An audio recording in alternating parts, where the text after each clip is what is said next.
Hey y'all, it's Blake back in the Aston working on my LT4 swap project. Wanted to show a few of the different areas that I haven't taken a good look at on video yet. So right back here, this is in the battery area, and forgive the lighting. It's not the brightest spot and my light died, so I'm using the light on my phone. But what we have in here is a lithium battery. This was swapped in. It's about, I think, 35 pounds lighter than the factory battery. But what I'm really showing here is the brushless system that runs the fuel pump. So I don't know if I can get all of this on here very easily, but down here, what we have is a big inline fuse. This is a 40 amp fuse that controls it. There's a little cover sitting right here. That was a terrible example. Right here, this is a little cover, it covers over, but I took it off so you can see where the fuse is. So then that runs in line down to a 75 amp relay. This is controlled by the Motec system to turn it on and off. And then I have a DTWorks controller here.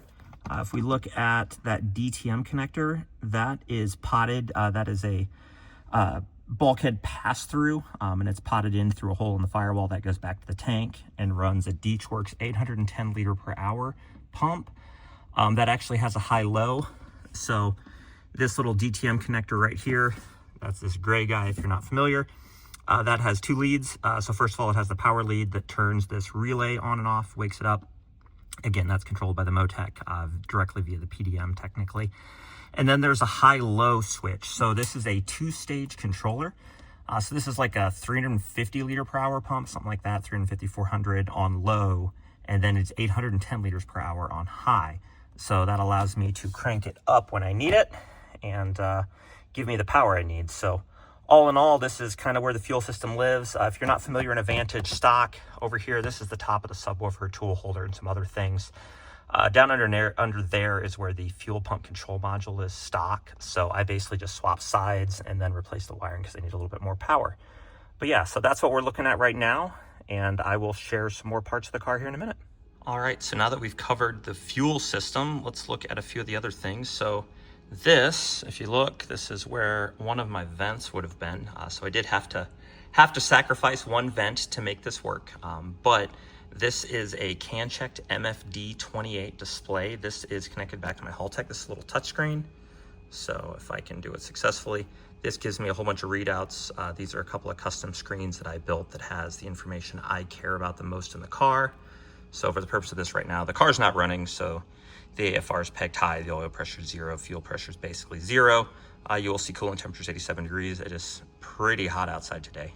So, but yeah, I 3D printed this surround. If you take a look around, it does follow the same style and fitment of the factory gauge surrounds, factory vent surrounds. So if we look over here on the passenger side, that's a stock one. So again, they're pretty similar in style, and I don't think it sticks out. The goal was when you get in the car, if you're not looking for it, this is not an obvious change.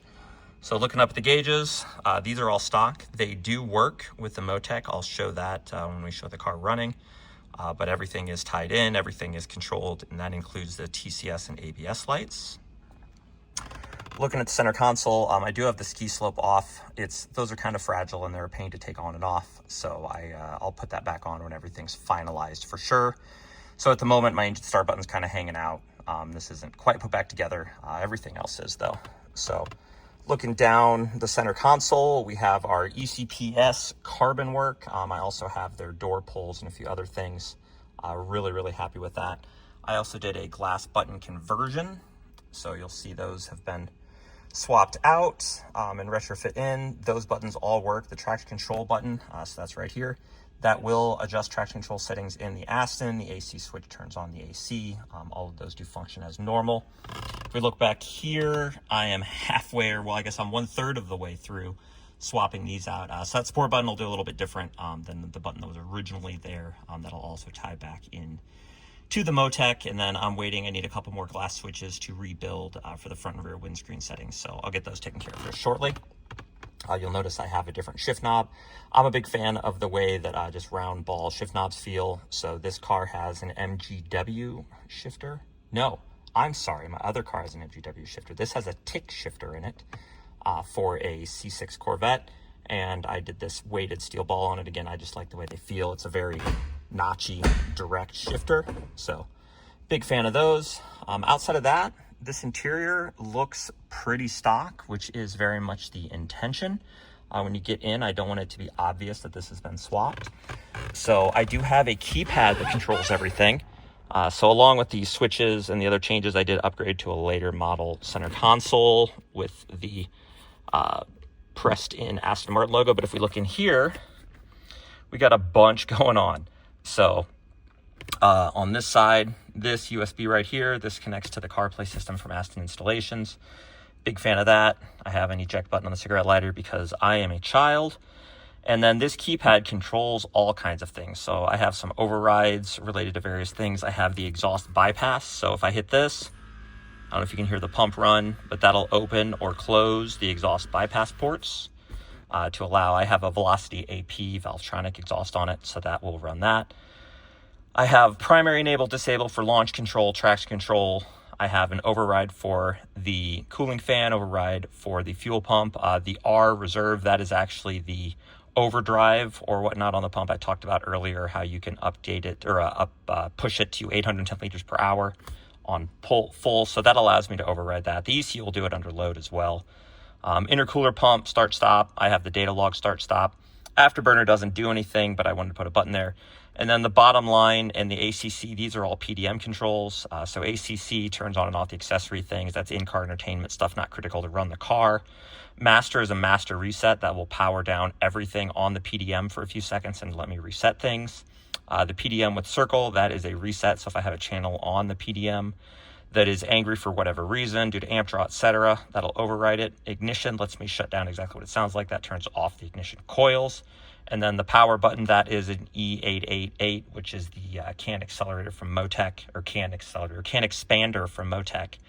That will reset that and allow me to power it off and on. So again, it's all hidden. When that's closed, you can't tell.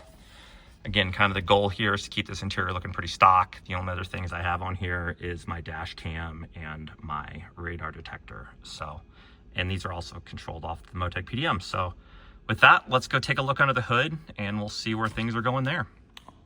All right, so back out of the rather hot interior. If you look at this Vantage, it's relatively stock looking. I do have some BC forged wheels that I'm a big fan of. I do have some Velocity AP gyro disc 2-piece brake rotors and Porterfield pads. Got some smoked cleared corners, and I have a Maxton design lip. That wasn't too bad to fit, a little bit fiddly, but I'm happy with it, and it costs notably less than a stock lip, and I think it looks a little bit better. I have the AMR Sport Grill. That is a real AMR Sport Grill. Looks like I've probably leaned on it 1,000 times and need to adjust the angle on it a little bit.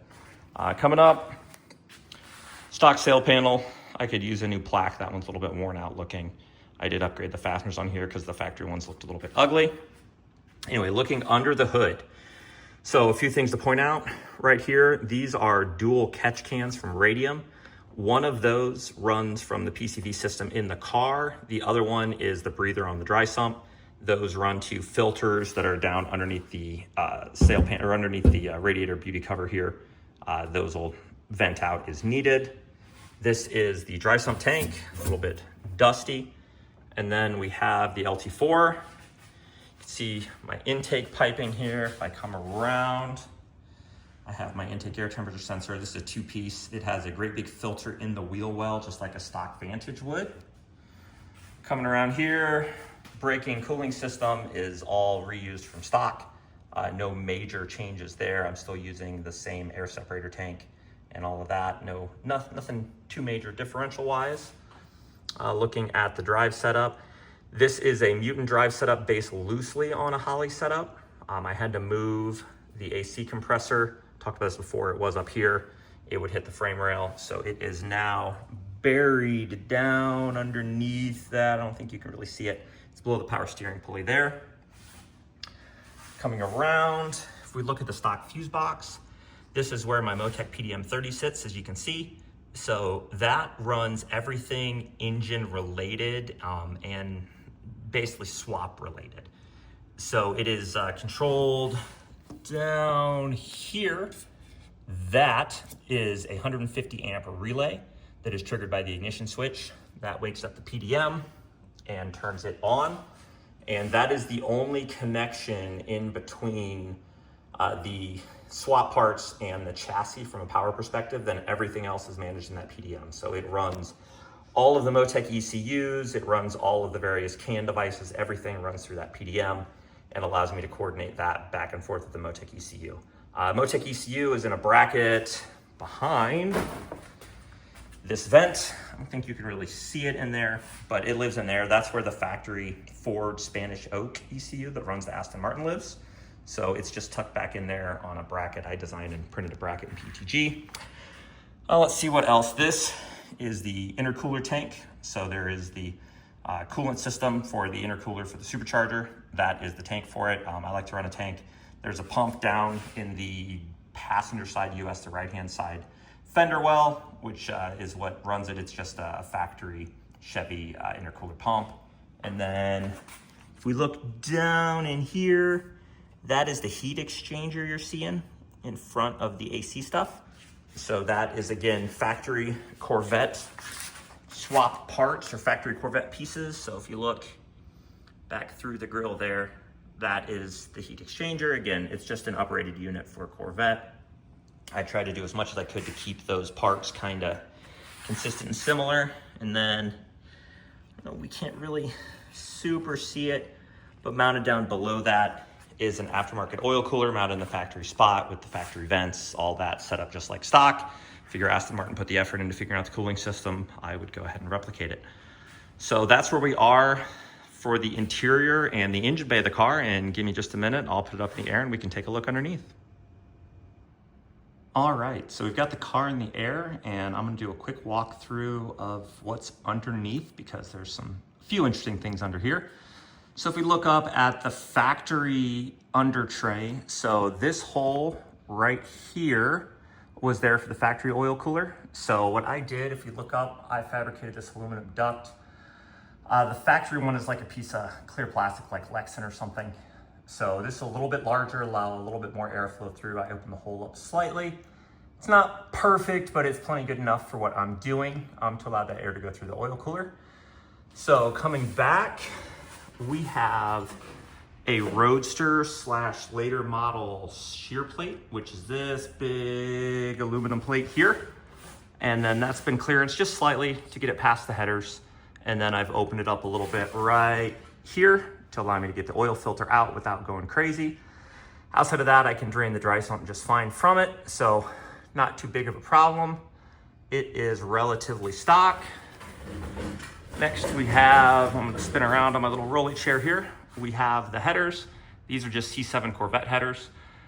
This winter, I will probably take these out and have them ceramic coated. But for now, with all the messing with stuff, I didn't really see a point since it's probably gonna get torn up. So for the moment, those look a little bit ugly. They are stainless, but they do discolor and look kind of gross. Coming back, we have 3-inch manual bent exhaust. This comes back into a couple of high flow cats through these flexes. I think I might make some minor modification to this and put some slip fits in to make this a little bit easier to put together. Then we come into an X pipe, and then we've got 3-inch all the way back. You can see our torque tube termination right up there. And then we've got our TR6060. We have another shear plate in the back. And sticking out of that, I did have to open this hole up just a little bit. There is a hole in the shear plate here stock, but I made it a little bit bigger to fit the Getrag TR6060 in place. And the nice thing is these vents here these fins get some airflow, so that should help cool things down just a little bit. And then I've got the ports here that allow me to reach in and pop out the custom half shafts if I need to. And at the very back, we have a Velocity AP Valvetronic exhaust. So again, just kind of off the shelf stuff here. This still works like stock. I have the Motec controlling the Valvetronic, or the vacuum pump that runs Valvetronic. Outside of that, nothing too crazy. The sway bars, I didn't show the one in the front, you can't really see it. These are DB9 GT, which are the, I forget what the exact millimeters, but the big honking sway bars. The biggest, heaviest duty ones I could find. Those do have Prothane poly bushings in them. All of the suspension has also been done with Prothane poly bushings. Everything was taken apart, cleaned, checked, and redone. So looking down, again, the underside doesn't look particularly different than stock. If you have a good eye, you can tell where the changes were. So that wraps it up for now. In next video, hopefully we'll have video driving around and maybe dig into the way I set up the CAN settings in the Motec to run the dash. So anyway, I hope that answers some of the questions people have had about the swap. And if you have any other questions, just reach out and let me know. Thanks.